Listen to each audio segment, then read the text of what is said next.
So spend the bucks, get the good dead baby chicken mayonnaise. If you're not so partial to the dead animals, you can pick up some, vegan-friendly pseudo mayonnaise. You want to be really, real generous with your, this is, of course, my vegan substitute, not real mayonnaise. This is sort of your scop mayonnaise. I am not so much a fan myself of the vegan mayonnaise myself, but there's a lot of people who seem to like it. They seem to enjoy it because they've made certain ethical choices. Now, we have 2 sandwiches over here, which are going to be, vegetarian. I don't think that the cheese fits to vegan standards, according to my cameraman. Now, that is the vegetarian stuff. Now, you'll notice that when you spread the dead baby chicken mayonnaise, it's a lot creamier and a lot nicer. Because unfortunately, I am a slave to flavor. It's true. So I don't like sacrificing stuff. And generally, it's kind of a large leap if you're going from a Big Mac lunch to, brown bagging it, to go right into the hardcore tofu, various variances of beans in order to pack your lunch. Not so good. The order of which you put your ingredients on is very, very important.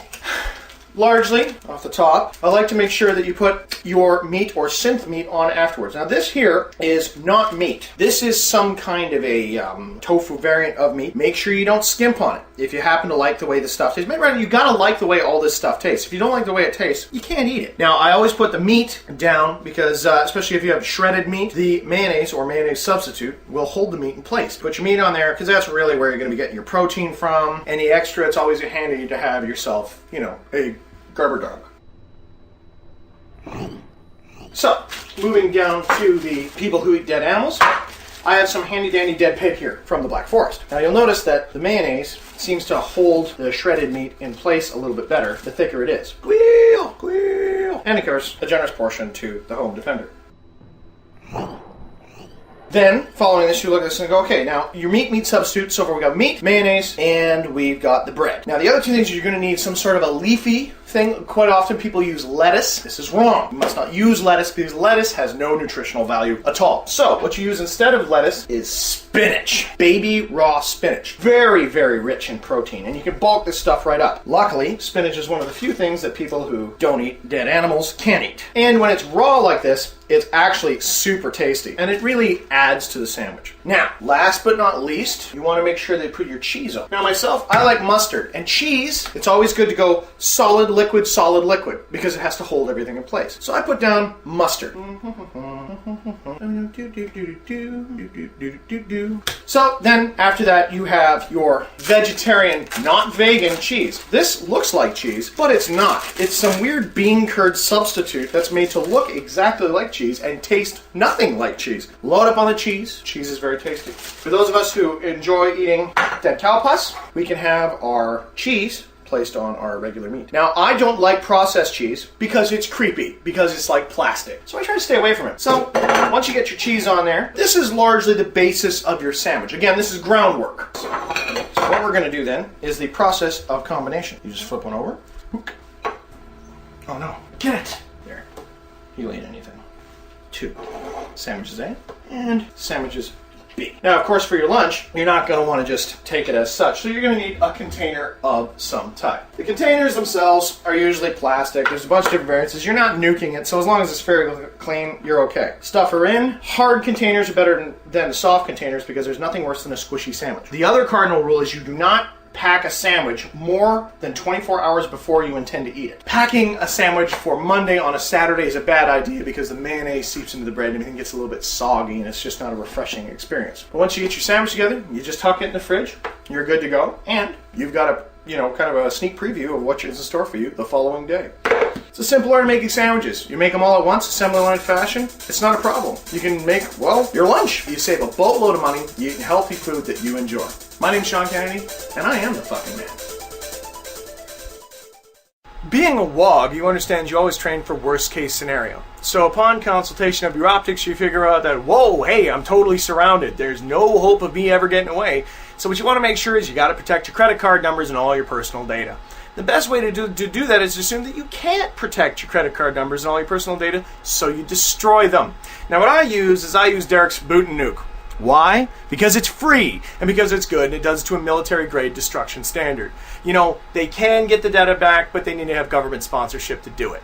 So generally, you can only do so much, but this seems to be a good enough level for me. The way I can make sure I've always got a nuke disk ready and on hand is I just take take a CD case, so that it can be easily accessed, and then I just attach it to the side of my computer case like I've done in these cases here. Then after you do that, you just slap your boot and nuke disk in there, and you forget all about it until you need it in a moment of emergency. If you got to constantly maintain your emergency standards, they're not very good. You don't want to constantly be paranoid or hypervigilant and think to yourself, oh no, the Sasquatch are going to get me. Well, not all the time. No, that's a little bit damaged. But after you go on a good George A. Romero film fest, you might be wondering about these sorts of things. And it's at those times when boot and nuke really makes me feel better about myself as a person. Now as well, you'll notice that I have a laptop. But what I did to handle that was generally your laptop is mobile.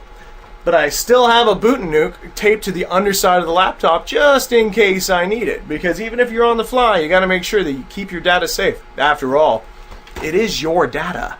Being a WOG, of course you're going to go down fighting.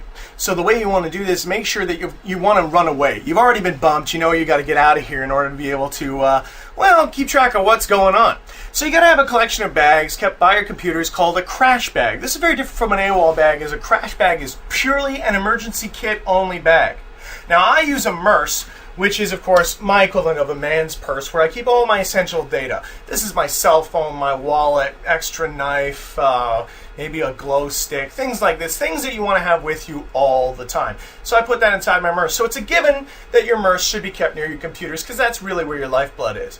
From there, as a crash bag, you have a choice. Personally, I use one of two bags. I've got an old school, very old school, Becker Patrol Pack, and I got a hatch bag, which I use as a police tactical bag. Both of them have different, this one here would be better for, say, an urban environment. This backpack would be better for a more rural environment. The choice is, again, up to you. You want to have your basics inside this bag, a basic ablution kit that you don't need as everyday equipment. You need a basic change of clothes, again, that you won't need as everyday. Maybe a lightweight rain jacket would be very, very good, because you got to understand, you could be naked when you grab this bag. You shove your kit in there and you're out the door. So you got to make sure that you be able to look after yourself. That's the nature of what a crash bag is.